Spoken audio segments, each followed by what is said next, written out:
Hello, my name is Muhammad.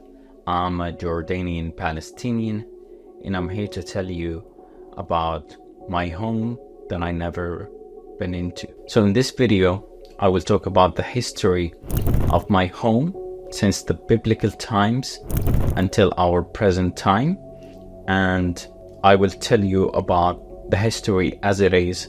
And the reason why I got motivated to make this video was Tamim al-Barghouthi, one of the greatest Palestinian poem writers. I stumbled upon a video of his talking about the Spanish bull wrestling, and he says that if a bull survives the ring, they will never put him back to the ring again.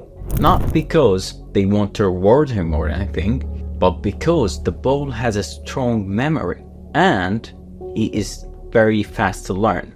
And the whole point of this game is to entertain the audience by watching the bull trying to survive and trying to fight, but not being able to.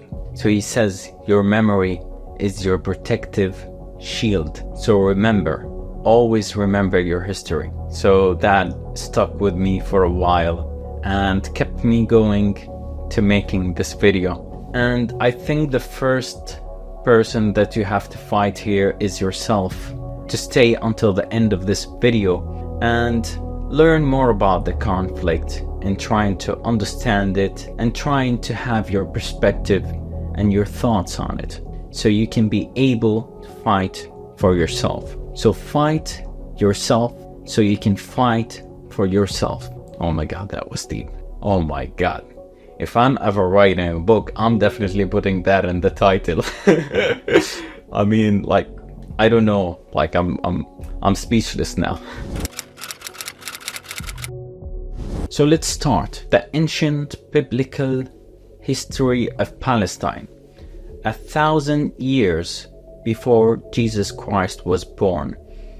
The land at that time, it was inhabited by various Semitic people, including the ancient civilizations of the Canaanites and the Palestinians, which is the reason why Palestine is called Palestine. And later on, it became a land of biblical events, including the Israelites, the kingdom of Israel and Judea. The reason why Jewish people think that Palestine and Jerusalem is their home land.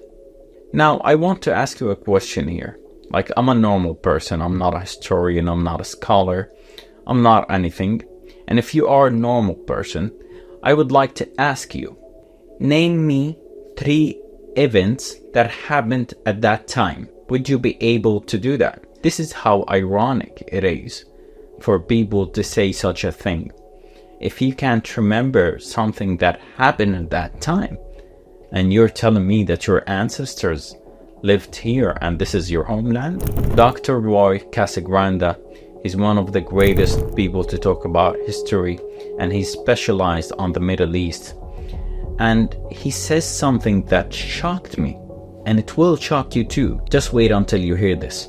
He says that Palestinians are more of a Jewish descent than those American and Europe Jews that came and created the state of Israel. Isn't that silly? Isn't that ironic? And he says every Palestinian who is killed by an Israeli, that means that a Palestinian that is more Jewish being killed by a person who's less Jewish.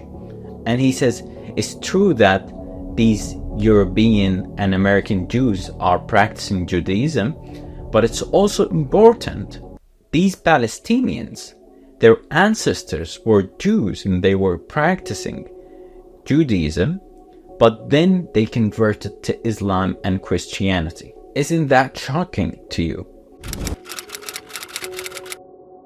So, Judaism and Zionism. Zionism and Judaism are definitely not the same. The first organization movement of Zionism was in 1897 in Basel, Switzerland, Europe. Europe, the place where the Spanish Inquisition happened.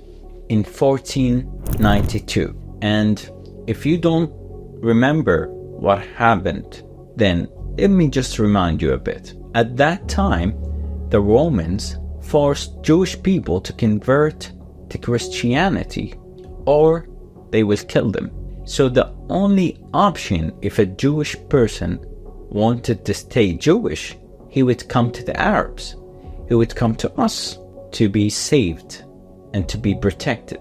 And when they said that they wanted to come, we opened our arms. We said, welcome. We were naive at that time. We didn't know what will happen in the future. But let's get back to Zionism. So a man by the name of Theodor Herzl, he's the person who started this movement, the Zionism. And ironic enough, he's an atheist. He's an atheist who devoted himself to create a state, Israel, in the land that God promised its Jewish people. So he doesn't believe in God, but he created that state because I don't know why. And then when 7th of October happens, Netanyahu comes and he gives a speech and he mentions Amalek. For those of you who don't know what Amalek means, this is mentioned in the Hebrew Bible, and it basically says to wipe out the enemy, no matter who they are, whether they were children, women, or men. Netanyahu has been doing a great job doing that. Isn't that right? I mean, look at the death toll now. He's incredible. The way he conducts he's a man of his word. But the reason he's in power is because of that atheist guy. That guy that didn't believe in God but created the Israeli state, created that Zionism movement that Netanyahu is in power now. But me and Netanyahu know this is not about religion. This is not about the promised land. This is about power. This is about ego. Power can do such damage to a man. It can make him kill children. And not only power, it's just the status, the money, the mansions. We've seen the corruptions cases against him. We were talking about Judaism and Zionism. Although I said Judaism are definitely different than Zionism, but actually I will keep saying Jews instead of Zionists because simply it's funnier. I learned that from the Kill Tony show. I recently been watching it and I got addicted to it. So if you live in a cave and you don't know about this show, it's basically these normal stand-up comedians comes and they give a minute of a stand-up comedian set, and they are supposed to be racist in it. So they talk about the blacks, the Jews, the gays, the trans community, everybody except the Muslims. You can't do anything about the Muslims, Tony. I'll come for you. Watch out. So yeah, even the panel is racist. Like Tony's racist, Shane is racist, like Dr. Phil is racist. Rogan, I would say he's not. He's very careful. He's smart. So like whenever a person says a racist thing, like when Shane says a racist thing, that fuck is great at it. Like, I mean, he's a master. He's a master. So if that fuck says a racist thing, Joe Rogan would be trying to hold his laugh, like just laugh, you little bitch. Come on, Rogan, do it. Even Redban, the person whose job there is to put sound effects, and like he only speaks about 5 to 10 words in the whole 2 hours show, and he is still racist. Come on, like, yeah. So it's very funny. So whenever I say Jews, just turn the word into Zionist. I will keep saying Jews, but just turn the word Zionist because it's funnier. Come on, let's be honest. So what we have learned about America until now, it's democratic. You can have school shootings as well. They are racist, and wait, they are stupid. Come on, did we forget Yaqub, the American Jews in the 2021, I think, war in Gaza, when Yaqub went to this Palestinian house and he wanted to steal the house.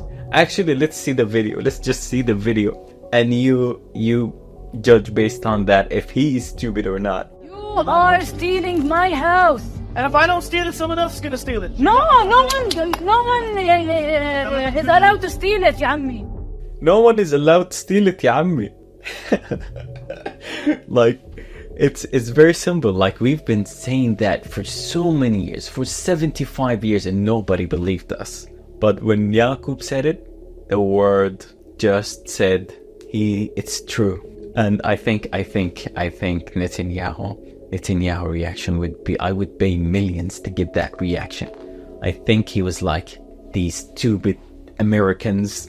And I think he went to the government of Israel and he said, like, you know how we give citizenship for people who have like their mother is Jewish, their grandmother or their father, or if they love Jewish people, we give them also citizenship. Can we not do that for Americans? For dumb Americans? It's so funny. It's so funny. Like, oh my god. I want to see that. I want to see that, like, in a video. So the second period, the Roman and the Byzantines period, 63 before Jesus Christ was born until 63 after the death of the prophet Jesus, peace be upon him. So in 63 AD, Roman general Pompey, he joined the region, making the start of the Roman rule in Jerusalem.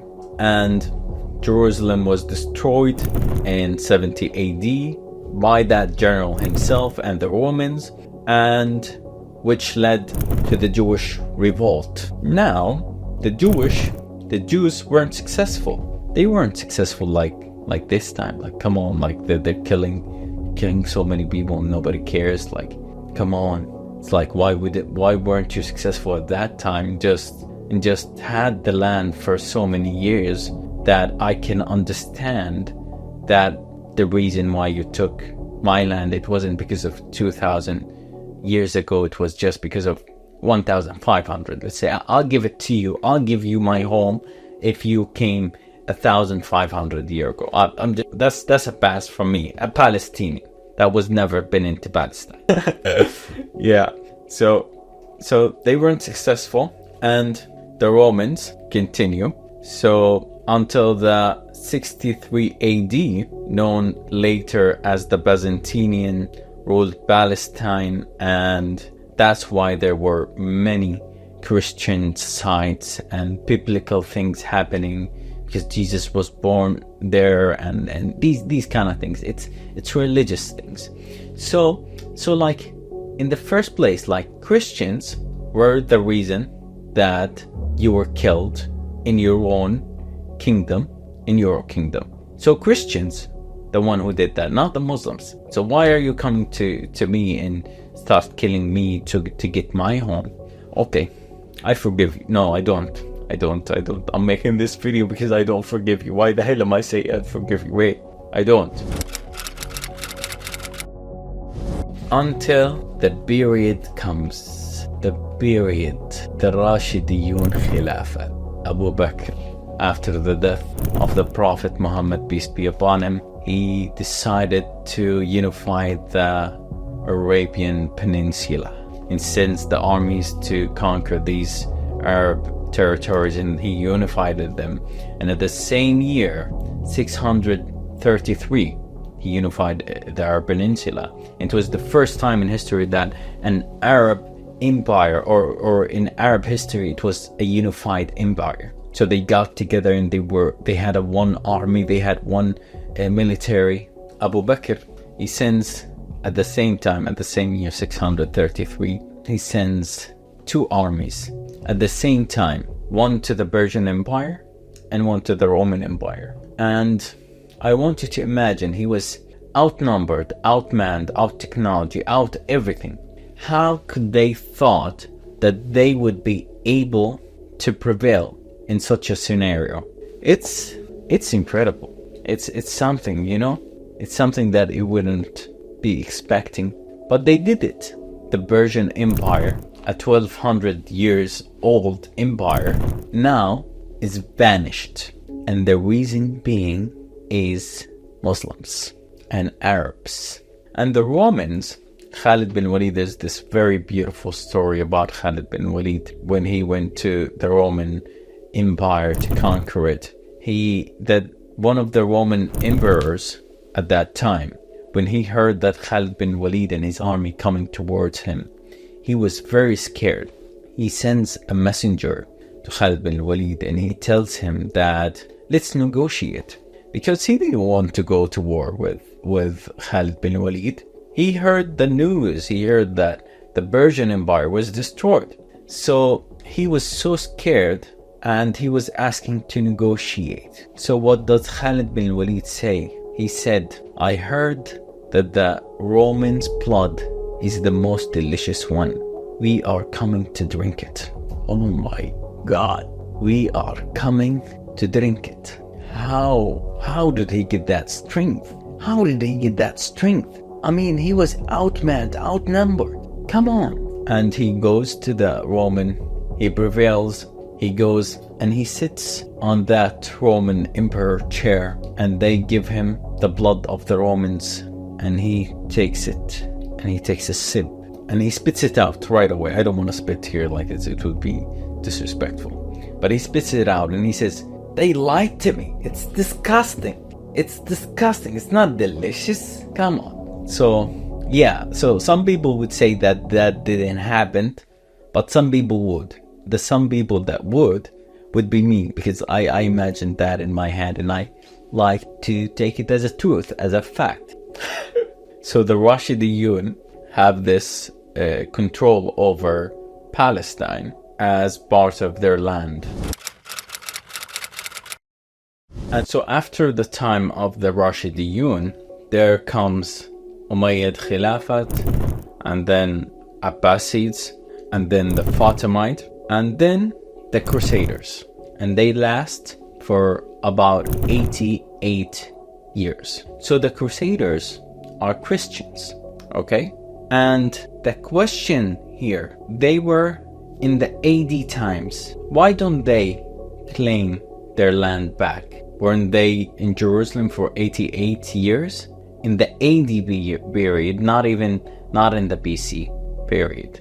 Imagine, look how nice they are. They just, even like if a Christian comes to me and tells me, I want your home because in the AD times I was here, I would tell him, fair enough, you're in the AD, at least you're not in the BC. So I would say, okay, do you want me to clean it before, or like, do you like the furniture? Should I change it or anything? Like I would be so nice. Like, as long as that person is not a Jew, I'm completely fine. I would serve them there. Like, I would still live in the house and be as a slave. I would like to be a slave for a Christian and take my home and everything. This is how much I love Jewish people. Zionist, guys. Zionist. Always remember, Zionist. I'm not a racist. I'm not against religion. I don't hate religion. Like, for Muslims, you can't be a Muslim unless you believe in the prophecy of Jesus, Moses, Ibrahim, and the Prophet Muhammad, peace be upon him. That's for sure. Have to believe in the Prophet Muhammad. It's the religion, yeah. But it just came out of the way. So yeah. So I'm not talking about religion here, okay? It's just funny, comedy. Come on, guys. And after 88 years, the Crusaders defeated by whom? The Ubayyids, Al-Ayyubiyun. I don't know how to pronounce it in English. This, okay? So Al-Ayyubiyun, they came with their best generals. Saladin al-Ayyubi, the one who conquered in the Battle of Hittin. He conquered Jerusalem and he opened it. But he didn't kill as much. He didn't kill at all, like children and women, like the Crusaders did when they went in. Why don't you learn from that, Netanyahu? Like, you can conquer a country without killing children. Wouldn't that be appealing to you? I don't think so. Why are we going to Saladin when we're talking about how Muslim did not kill women or children? Let's go back to the Abbasids' time. The Arab Empire at that time was stretched from Pakistan to Spain. That's how big the empire it was. At that time, it was the largest empire in the world. And at that time, at the Abbasids' time, when they took over the Umayyad Khilafat, the majority of the population of the empire was Christians. They were Christians. And the vast majority of the empire did not speak Arabic. So it was shockingly an Arab, un-Muslim. And the third largest religion was Islam. Imagine that. Remember what the Spanish did. The Spanish Inquisition, 1492, I think. Remember what they did. Remember what the Mongols did. I loved it when King Abdullah II, and he's still present as our king. He went to the United Nations and he gave this speech and he said, "This is what it means to be a Muslim." The Prophet Muhammad, peace be upon him, said, "None of you has faith until you love for your neighbor what you love for yourself." And he said, many years, 1,000 years before the Geneva Conventions, Muslim soldiers were asked not to kill a child, a woman, or an older person, not to destroy a tree, not to harm a priest, not to destroy a church. These are the values we teach our children, and they pass it on to theirs. Oh my God, how powerful is that speech? Oh my God, I was so proud to be a Muslim and a Jordanian and a Palestinian and everything. Like, I was proud when I heard that. I memorized it. I mean, like, come on. Then the Ottoman Empire comes and they rule Palestine 400 years. Imagine that, 400 years. And then the other day, like, I was talking with my Turkish friend and he was telling me that he doesn't support Palestine. And I was like, a Turkish person doesn't support Palestine? They stole it from you. They tricked the Arabs to believing that you're not good and they are the good ones. You weren't good, by the way. You were doing some bad shit to the Arabs. That's why they accepted what the Lawrence of Arabia came and just convinced them. And that movie, by the way, is written by Western world. So it's a story written by a person who has a certain bias to it. So don't get too excited when you watch it. So I was mad. Oh my God, a Turkish person. Imagine, I didn't believe him until he said, I support Palestine. I kept giving him the knowledge and I kept bringing this Ottoman blood that he had until he believed. He was just brainwashed by some people or something. And the reason why I was shocked, because Turkish people say, let me tell you what they say. They say, bir ölümün bir de kaybolun güvenin telafisi yok bu dünyada. Telafisi yok bu dünyada ya. Allahum ya Rabbim ya. Which translates to, there is no compensation for either death or lost trust in this world. And he tells me he doesn't support Palestine. What I wanted to say is, throughout this period of the Ottoman Empire, the 400 years, there was no issue with Jews and Muslims and Christians living in Palestine.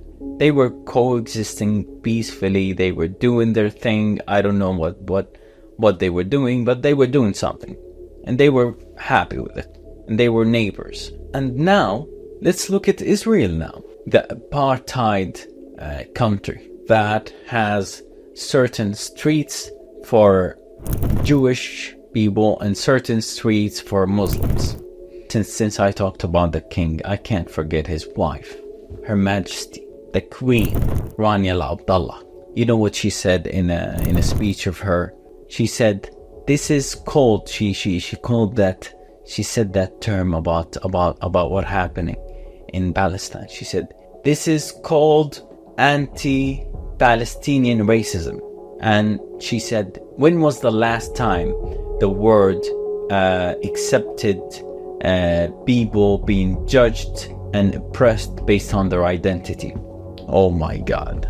Thank you very much for your efforts and your speeches. You've done a lot.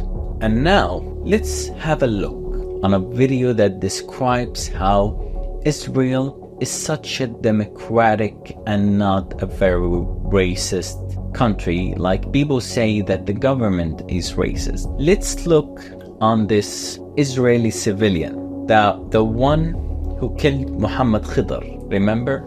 Muhammad Khidr, the child that was killed and burned by a Jewish civilian, by an Israeli civilian, burned. Let's have a look on how did he describe the scene of the murder. It's incredible. Let's just have a look on the video and just observe and enjoy our times watching this incredible piece. Oh my God. Here you go. لا أريد أن أعيد التمثيل على يهودي. فلنفرض أن الزجاجة هي عنقه. هكذا خنقته. أغلقت مجرى التنفس. أخرجته من السيارة وطرحته أرضا. لم أكن لأفعل ووجهه نحوي، فأدرته إلى الجهة الأخرى. ثم أخذت قضيبا ورحت أضربه وقلت احضروا زجاجة البنزين. سكبت لتر بنزين على رأسه وعلى رجليه وأشعلت الولاعة فيه فاشتعل في لحظة. He didn't want to react the scene on a Jew. That's not racist. I mean, like, okay.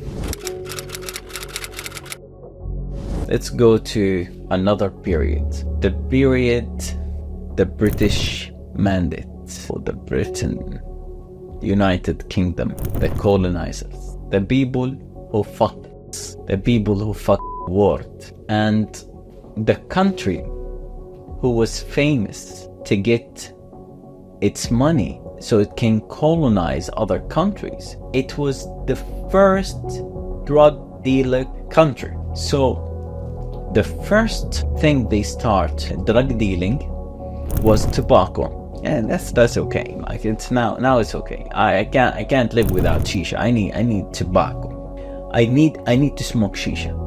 Maybe the next video will be me smoking shisha. Just stay tuned, subscribe guys. That was okay. But when they upgraded to opium, like that was okay. You're doing now, like, I mean, if you're an Englishman and you're proud of that history, then there's something wrong with you. Like I don't know. Like someone that really bothers me, Piers Morgan. This person, when he ever invites a Palestinian guest on his show, the reason why I watch his show is because there's a lot of he did brought a lot of people from Palestine to talk about the issue, and he always interrupts them.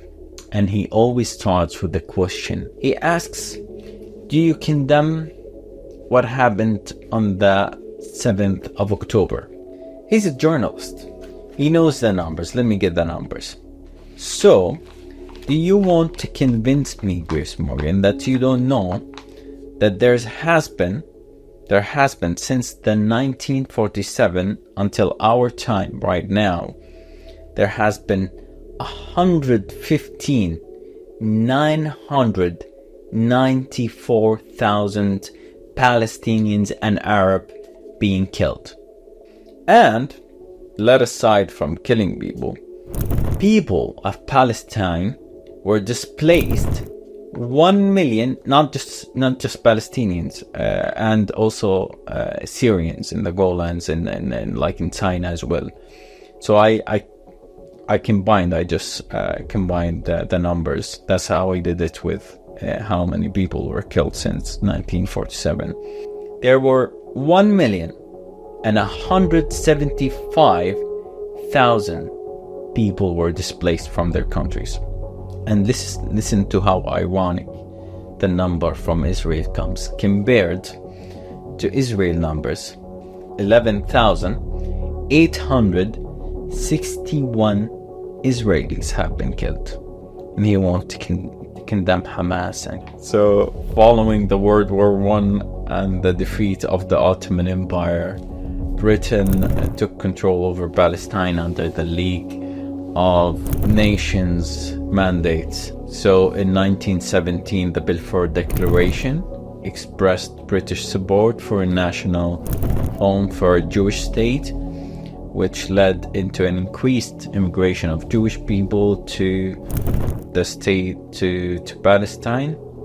Tensions raised between Arabs and Jews escalated, with clashes over land and identity. So now, knowing that, I want you to imagine an Englishman coming to me and saying, why doesn't the Arab give land to the Palestinians?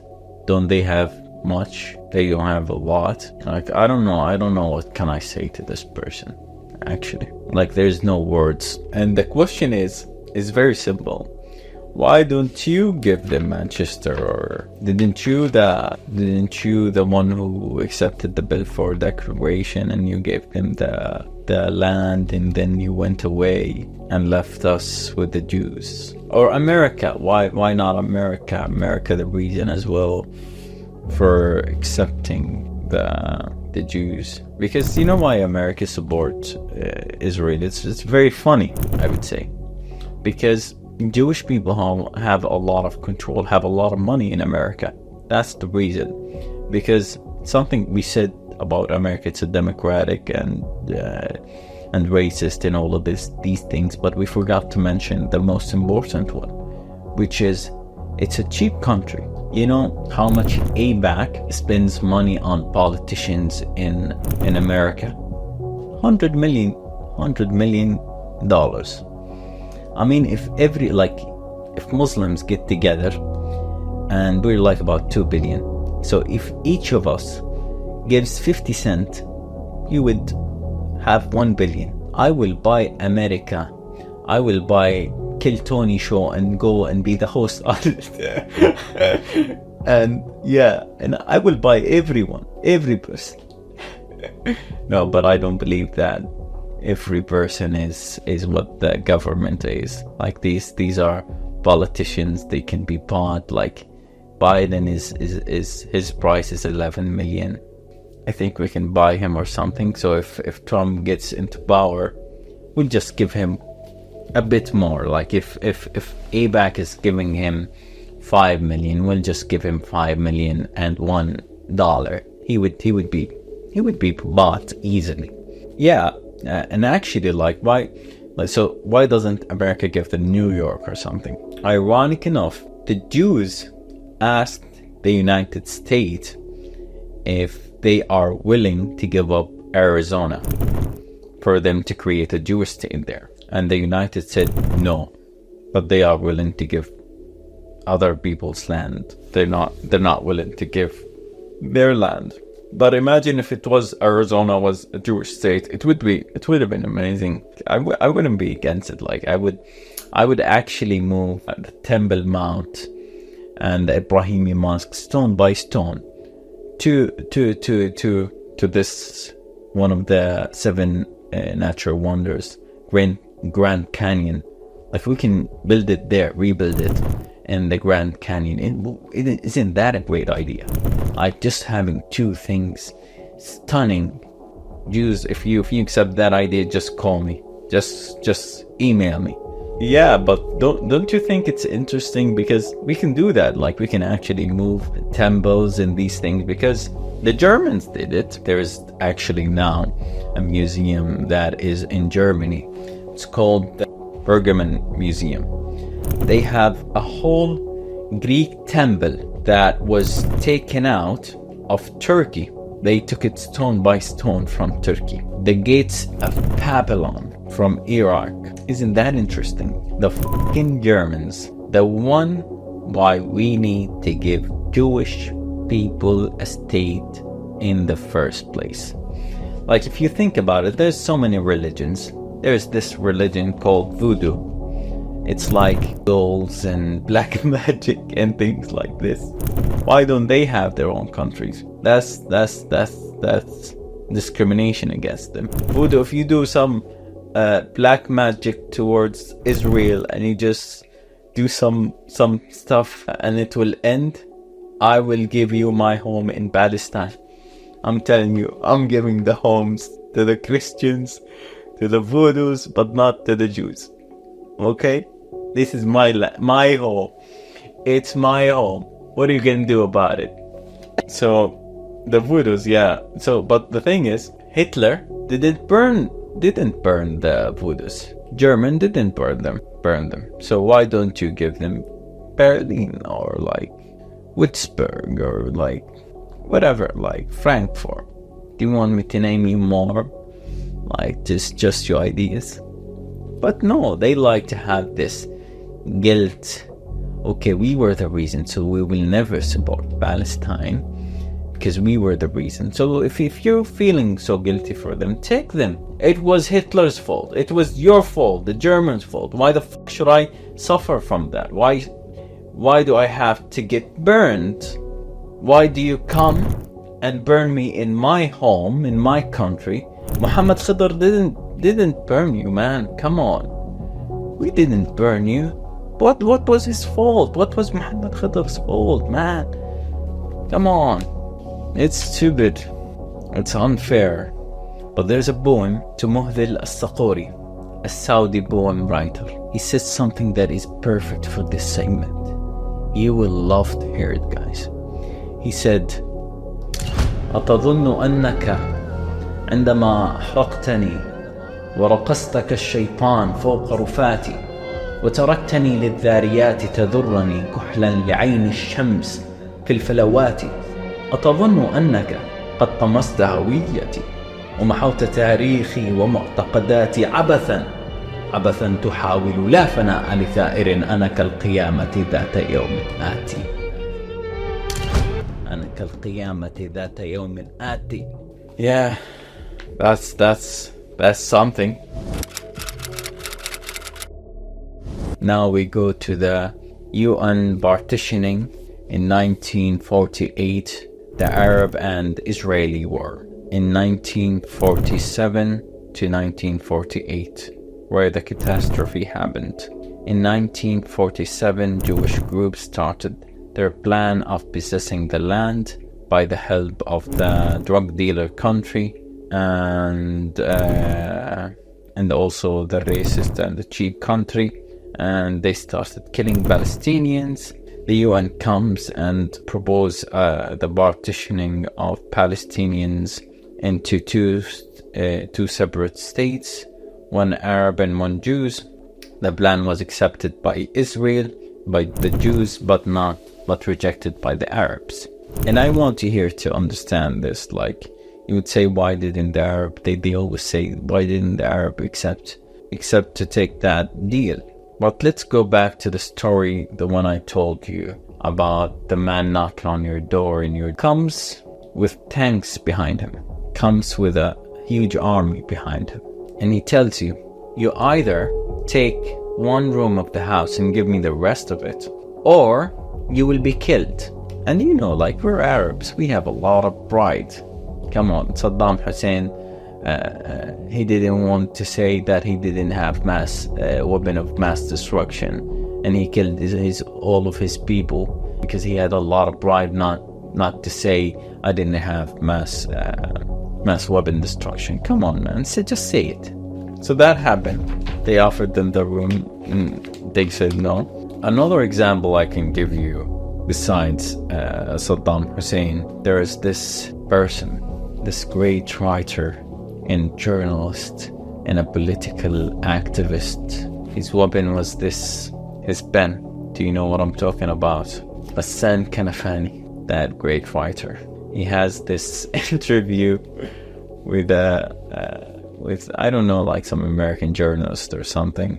And Ghassan is talking about the liberation movement. And he's explaining to that interviewer why they need to fight.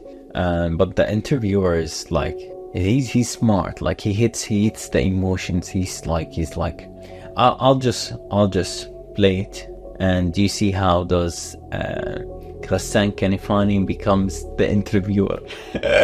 So enjoy watching, and I'll come back when it's finished. Why won't your organization engage in peace talks with the Israelis? You don't mean exactly peace talks, you mean capitulation, surrendering. Why not just talk? Talk to whom? Talk to the Israeli leaders. That's kind of conversation between the sword and the neck, you mean? Well, if there were no swords and no guns in the room, you could still talk.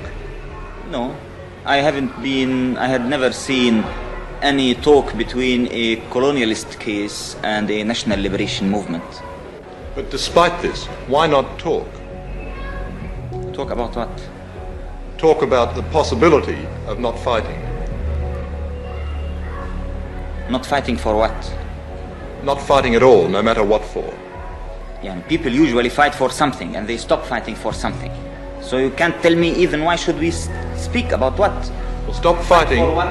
Or talk about stop fighting, why? Talk to stop fighting, to stop the death and the misery, the destruction, the pain. The misery and the destruction and the pain and the death of whom? Of Palestinians, of Israelis, of Arabs. Of the Palestinian people who are uprooted, thrown in the camps, living in starvation, killed for 20 years, and forbidden to use even the name Palestinians. They're better that way than dead, though. Maybe to you, but to us, it's not. To us, to liberate our country, to have dignity, to have respect, to have our mere human rights, is something as essential as life itself. It's as essential as life itself. What happened to Ghassan Kanafani?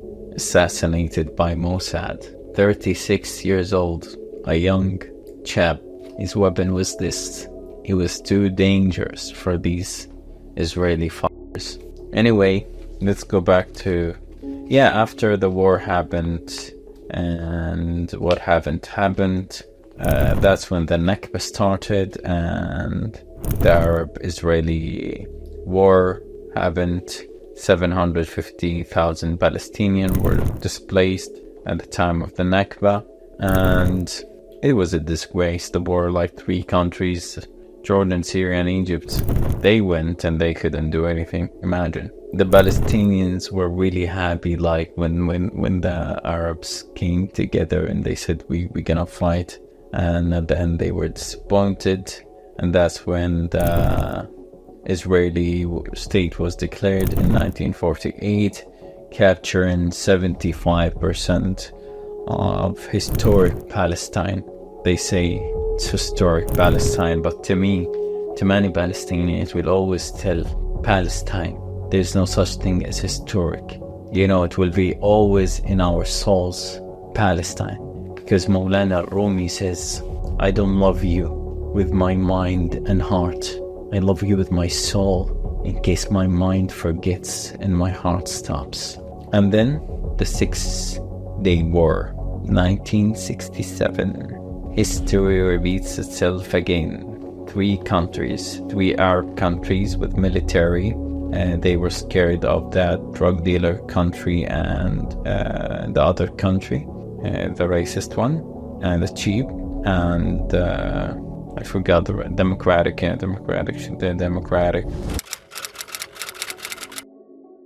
And the first Intifada, 1987 to 1993. The liberation organization comes to exist, and the rescue, the hero Yasser Arafat comes and say, our law is the law of rifle, and the rifle is our law. And then our hero Yasser Arafat decides to pursue the path of diplomacy, the path of peace, and he goes on this United Nation meeting or something in 13 November 1974, and he says the famous speech, "I come to you bearing an olive branch in my hand, in one hand, and in the other the freedom's fighter's rifle. Don't let the olive branch fall from my hand." And he gets a standing ovation and everything. Where is Yasser Arafat now? He was poisoned by Mossad. No, but I do understand why Yasser Arafat took the deal, and he wanted to do peace, and like, because let me tell you this story. Okay, let's go back to that person that came with tanks and everything, and he was offered the room and he said no. That was Yasser Arafat, and now he been killed. His people got killed, and now he lives in a tent. Okay, and now it's different.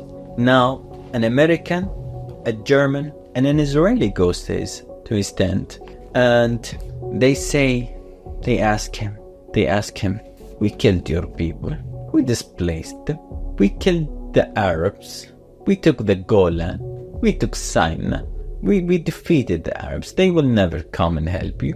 Why are you fighting? Just stop fighting. You know, like all these bombing you do and these things. You don't need to do that. You know what? We'll give you the garden of the house.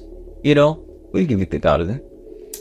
And Yasser Arafat looks at them and says, "Okay, you're right. My people have been killed. They died. Everything. I think I can just accept it." But Yasser Arafat didn't know that there were millions of tents behind him. Millions of tents behind him. That said, "I didn't accept the fucking room. You want me to accept the garden of my house?" So that's how Hamas got created, and we see the Gaza wars and these stuff. And that's why the civil war happened in Ireland between the IRA and the Irish army.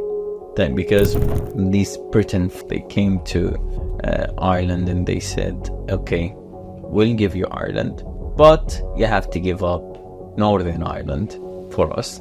And part of the Irish people said, "Yes, we accept that deal." And some have said, "I fought too much for this. I'm not gonna give up on it now. So I will kill my people. I will kill the Irish." So the Irish started killing the Irish, and yeah, it's simple.